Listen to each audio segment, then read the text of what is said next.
خلينا نكون صراحة شوية. إحنا مش جايين نحكي قصص أبطال ولا حكايات غريبة من عالم تاني. إحنا جايين نحكي عن مواقف صغيرة بتحصل كل يوم وفي كل حتة. مواقف عدت علينا وعدت من غير ما نقف عندها، مع إن هي دي الحياة الحقيقية. لو ركزت شوية هتلاقي إن أغلب ذكرياتك مش لحظات كبيرة، لكن ضحكة، نظرة، كلمة، سؤال من طفل، أو تصرف عابر. تعال نفتكر سوا شوية مواقف من قلب الحياة. في المواصلات الناس قريبة من بعض، بس كل واحد بعيد جوه دماغه. واحد سرحان، واحدة بصة من الشباك، حد حاطط السماعة وبيهرب من الدنيا. مرة في ميكروباص الناس كلها ساكتة. طفل صغير سأل أمه فجأة، قال لها: ماما، هو ليه الناس مكشرة؟ ولا حد رد، بس العربية كلها ابتسمت. مش عشان السؤال، لكن عشان افتكروا إنهم كانوا كده زمان. وفي موقف تاني، واحد عايز ينزل بس محرج يقول على جنب لو سمحت. يفضل يحرك رجله، يساعل، يبص للسواق، وفي الآخر ينزل قبل موقفه ويمشي وهو بيضحك على نفسه. مواقف صغيرة بس كلنا عملناها.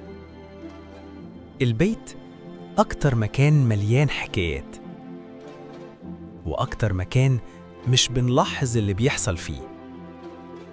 أم بتنادي: يا أحمد! ايوه ماما. لا مش أنت، يعني ايه مش انا؟ قصدي التاني أخوك، الله يسامحني. خلاص. يا أحمد التاني، تعالى يا ابني، شوف عملت لكم لخبطة إزاي. طفل داخل على أمه وهي متعصبة، يقول لها: أنتي زعلانة؟ استناك تفرحي وبعدين طب أستناكي لما تفرحي وبعدين أكلمك. كلمة كانت كفاية تكسر توتر كان ممكن يكبر. على السفرة محدش واخد باله إن اللحظة دي هي اللي هتفضل. مش الأكل ولا المكان، لكن إنكم كنتوا مع بعض. أول يوم شغل دايماً ليه طعم مختلف.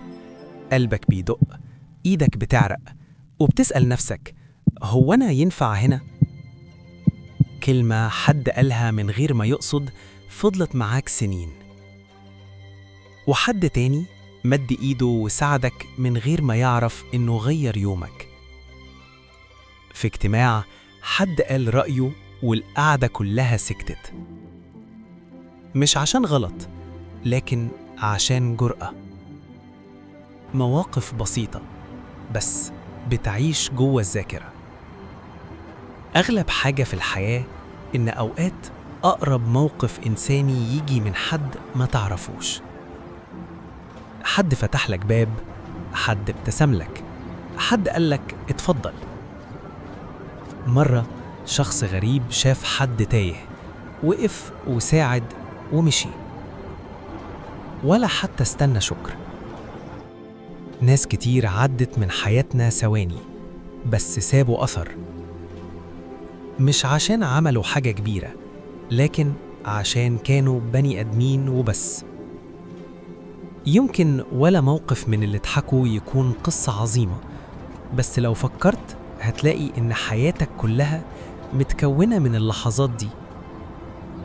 مش القرار الكبير، لكن الضحكة اللي جت فجأة، أو الإحساس إنك مش لوحدك. فلو بعد الفيديو ده افتكرت موقف بسيط حصل لك في الشارع، في البيت، في الشغل، ابقى عارف إنه كان مهم، حتى لو ما أخدتش بالك وقتها. دي كانت مواقف وحكايات من الحياة، مش غريبة، مش بعيدة، بس شبهنا.